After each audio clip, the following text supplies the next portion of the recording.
Welcome to The Explainer. Today, we are diving deep into a book that has been a total game changer for millions, James Clear's Atomic Habits. We're going to uncover the simple, yet super powerful secrets to building a better life, one tiny change at a time. So let's kick things off with a question I'm pretty sure every single one of us has wrestled with. Why is it so ridiculously easy to start bad habits, but just so incredibly hard to break them? And why do the good ones feel like such an uphill battle? Well, for the author James Clear, the whole journey to find an answer, it actually started with a freak accident, one that almost cost him his life. Picture this. It's a high school baseball game. A classmate takes a full swing but loses his grip. The bat goes flying through the air and hits Clear square between the eyes. And the damage, it was just catastrophic. I mean, we're talking a crushed nose, multiple skull fractures, 2 shattered eye sockets, and severe, life-threatening swelling in his brain. Just awful.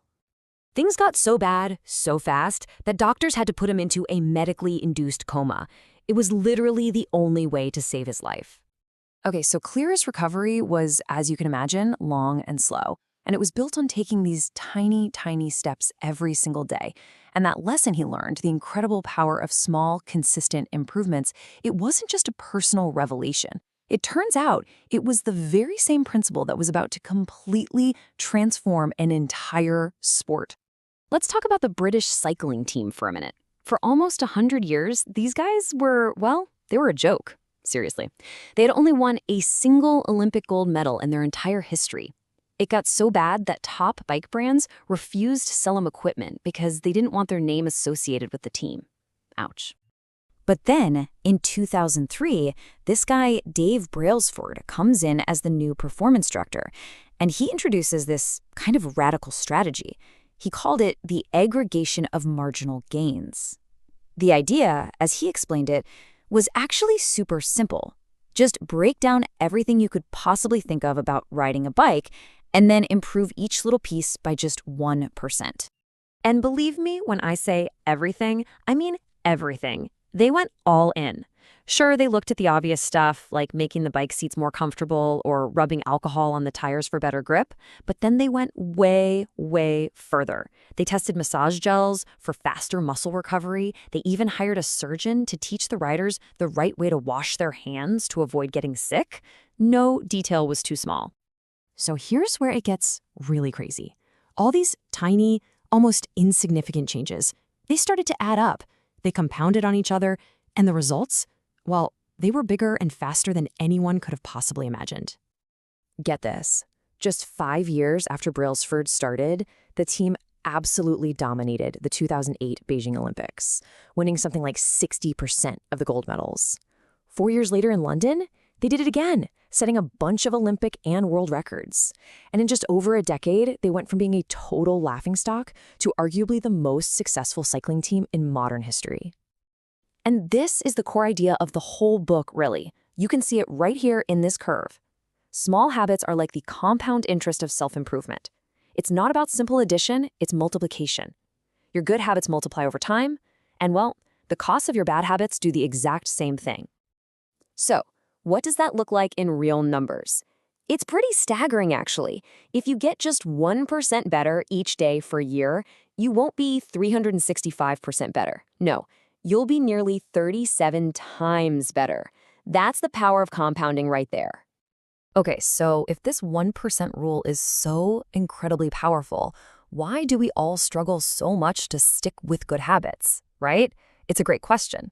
And the answer is all about this frustrating gap between what we think should happen and what actually happens. You see, the most powerful outcomes are almost always delayed. And this quote from Jacob Riis just nails it. Think about a stonecutter just hammering away at a rock 100 times, maybe more, and not even a crack shows. But then, on that 101st hit, bam, it splits in two. All that work wasn't wasted. It was just being stored up. This is what we're talking about. We expect progress to look like a straight line going up, but what it really looks like is this curve. There's this long, flat-looking period at the beginning, and that gap, that space between our expectations and reality, is what James Clear calls the valley of disappointment. This is where most people give up. It's where motivation dies because the reward for a good habit feels so far away, while the reward for a bad one, well, that's instant. So how do you get through that valley? How do you break through that plateau? This brings us to one of the biggest, most important ideas in the entire book. You have to completely shift your focus.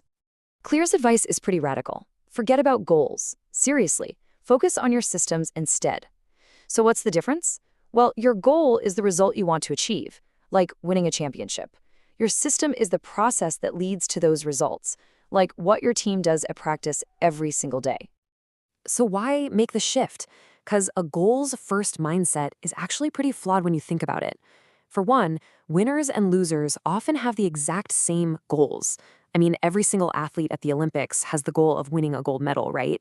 So the goal itself can't be what makes the difference. It's the system, that daily commitment to tiny improvements, that separates them. But it actually goes even deeper than that, deeper than your systems.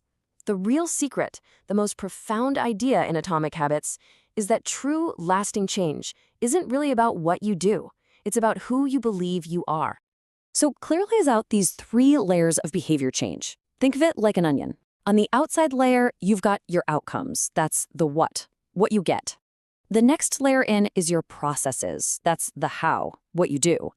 But right there in the center, at the very core, is your identity. That's the who. It's what you believe. And this is why so many of our attempts to change fail. We try to change from the outside in. We focus on the outcome. I want to lose weight, or I want to quit smoking. But we never change the identity at the core that's driving the old behavior. For change to actually stick, it has to start from the inside and work its way out. This example just illustrates it perfectly. Imagine someone offers you a cigarette. The person focused on the outcome says, "No thanks, I'm trying to quit." You hear that? They still see themselves as a smoker who is trying to stop. But the person who has changed their identity, they say, "No thanks, I'm not a smoker."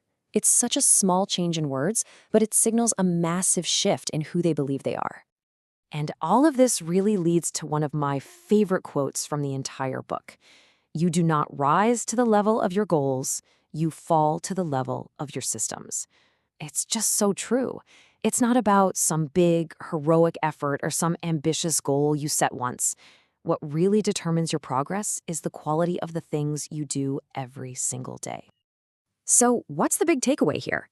It's this. Every single action you take is a vote for the type of person you want to become. Each time you go to the gym, you're casting a vote for, "I'm a healthy person." Each time you write a page, you're casting a vote for, "I'm a writer." You're not just building habits, you're literally building your identity, vote by vote.